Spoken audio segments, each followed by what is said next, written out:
வணக்கம். இது தமிழ்லங்கா செய்திகள். முதலில் தலைப்புச் செய்திகள். ஈரானை அடிப்போம், கியூபாவை பிடிப்போம், ராம் தீட்டிய புது திட்டம். இலங்கையில் 3000க்கும் மேற்பட்டோர் இணைய ஊடுருவல் மோசடியால் பாதிப்பு. அரசியல்வாதிகள், வர்த்தகர்களும் சிக்கினர்.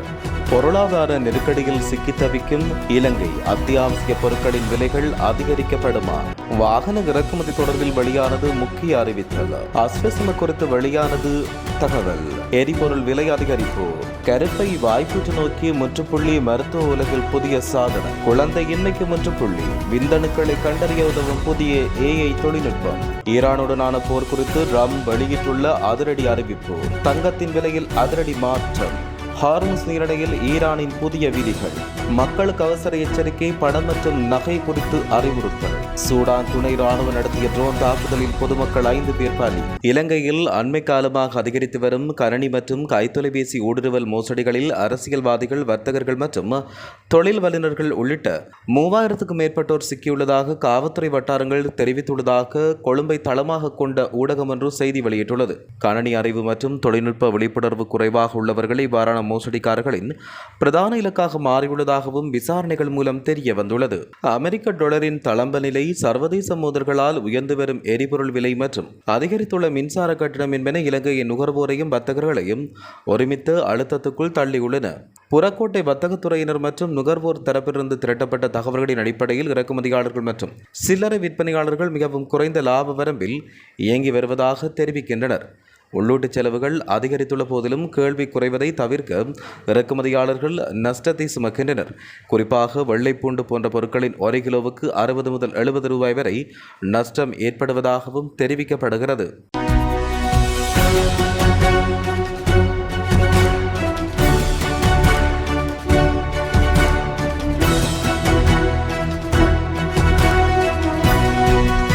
தனியார் மற்றும் வணிக தேவைகளுக்காக பயன்படுத்தப்படும் வாகனங்கள் உள்ளிட்ட இந்த ஆண்டு மார்ச் மாதத்தில் வாகனங்களை இறக்குமதி செய்ய 195 மில்லியன் அமெரிக்க டாலர் செலவிடப்பட்டுள்ளதாக இலங்கை மத்திய வங்கி அறிவித்துள்ளது. இதற்கமைய இந்த ஆண்டின் முதல் காலாண்டில் வாகன இறக்குமதிக்கான மொத்த செலவு 613 மில்லியன் அமெரிக்க டாலராக பதிவாகியுள்ளது. மத்திய வங்கியின் தரவுகளின்படி கடந்த 2025ஆம் ஆண்டு முழுவதும் வாகன இறக்குமதிக்காக 2047 மில்லியன் அமெரிக்க டாலர் செலவிடப்பட்டது. மார்ச் மாத செலவு 195 மில்லியன் அமெரிக்க டாலராக பதிவாகியுள்ளது. நாட்டில் உள்ள அஸ்வசம பயனாளிகளில் சுமார் 77% வலுவூட்டல் திட்டத்தில் உள்வாங்கப்பட்டுள்ளதாக சமுத்தி அபிவிருத்தி திணைக்களம் அறிவித்துள்ளது. 2023ஆம் ஆண்டு முதல் உலக வங்கி மற்றும் ஆசிய அபிவிருத்தி வங்கி ஆகியன இந்த முன்னோடி திட்டங்களை ஆரம்பித்துள்ளதாக சமுத்தி அபிவிருத்தி திணைக்களத்தின் பணிப்பாளர் நாயகம் தம்மிக முத்துக்கல தெரிவித்தார். உலக வங்கி திட்டத்தின் கீழ் 10,975 பயனாளி குடும்பங்கள் வலுவூட்ட திட்டத்துக்காக தேர்ந்தெடுக்கப்பட்டுள்ளதாகவும் தெரிவிக்கப்பட்டுள்ளது.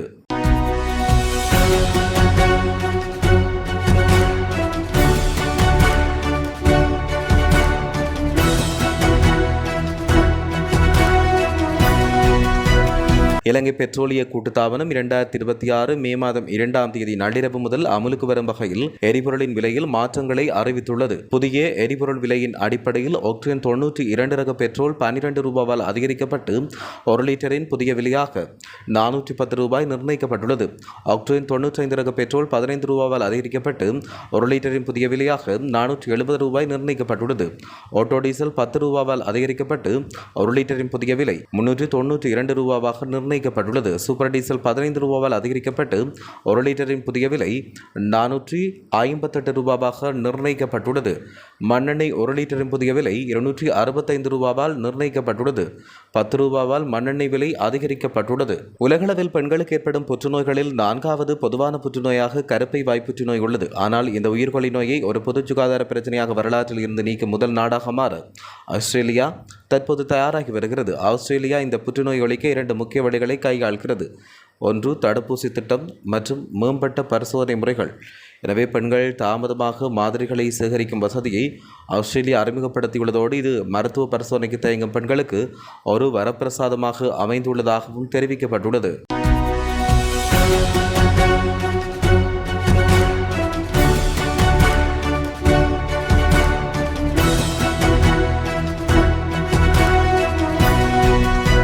குழந்தை பாக்கத்துக்காக பல ஆண்டுகளாக காத்திருக்கும் தம்பதியினருக்கு செயற்கை நுண்ணறிவு ஒரு புதிய நம்பிக்கையை வழங்கியுள்ளது.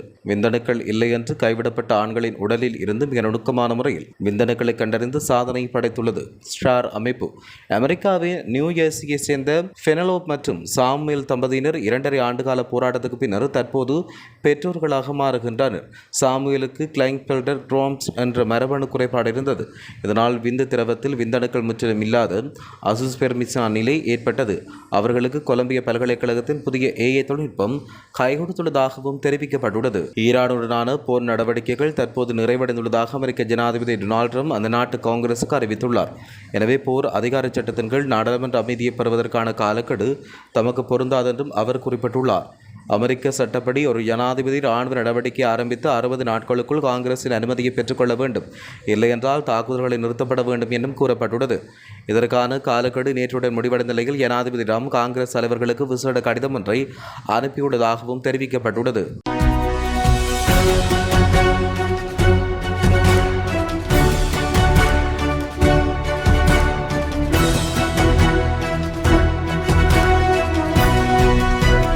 சர்வதேச சந்தையில் இன்று தங்கத்தின் விலை வீழ்ச்சியை பதிவு செய்துள்ளது. அதன்படி ஒரு அவுன்ஸ் தங்கத்தின் விலை $4,615 பதிவாகியுள்ளது. அத்துடன் ஒரு அவுன்ஸ் வெள்ளியின் விலை $75.36 பதிவாகியுள்ளது.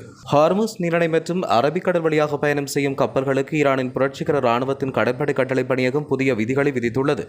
அதன்படி ஆயுதங்களை ஏற்றிச் செல்லும் கப்பல்கள் அல்லது அமெரிக்க இராணுவ தளங்களுக்கான தளவாடங்களை கொண்டு செல்லும் கப்பல்களவையும் இனி ஹார்முஸ் நீரிணையை கடப்பதற்கு அனுமதிக்கப்பட மாட்டாதென்றும் ஈரான் அறிவித்துள்ளது.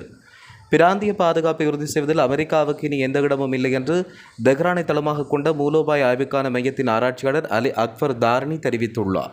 சுற்றுலா மற்றும் கேளிக்கை பயணங்களை மேற்கொள்வோருக்கு போலீசார் அவசர எச்சரிக்கை ஒன்றை விடுத்துள்ளனர். சுற்றுலா பயணங்களை எவ்வித அசம்பாவிதமுமின்றி பாதுகாப்பாக முடித்துவிட்டு திரும்புமாறும் அறிவுறுத்தல் விடுக்கப்பட்டுள்ளது.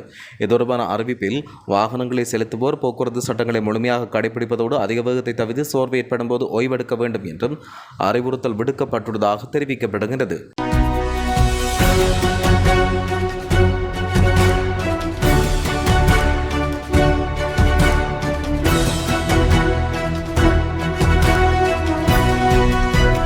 வடக்கு ஆப்பிரிக்காவில் அமைந்துள்ள நாடுதான் சூடான். அந்த நாட்டில் கடந்த 2021ஆம் ஆண்டு இராணுவம் ஆட்சியை கைப்பற்றியது. இந்த ஆட்சியின் தலைவராக இராணுவ தளபதி ஜெனரல் படக் அல் ஃபக்ரன் செயற்பட்டு வருகின்றார். அவருக்கு அடுத்த நிலையில் ஆட்சியின் துணைத் தலைவராக துணை இராணுவ படையின் தளபதியான ஜெனரல் முகமது ஹம்டன் டக்லோ செயற்பட்டு வருகிறார். இதனிடையே துணை இராணுவத்தின் படைப்பிரிவுகளில் ஒன்றான அதிவிரைவு ஆதரவு படையினரை இராணுவத்தோடு இணைக்க இராணுவ தளபதி ஜெனரல் படக் அல் ஃபக்ரன் முயற்சி மேற்கொண்டார். இதற்கு துணை இராணுவ படையின் அதிவிரைவு ஆதரவு படையினர் தரப்பில் எதிர்ப்பு கிளம்பியுள்ளதாக தெரிவிக்கப்பட்டுள்ளது.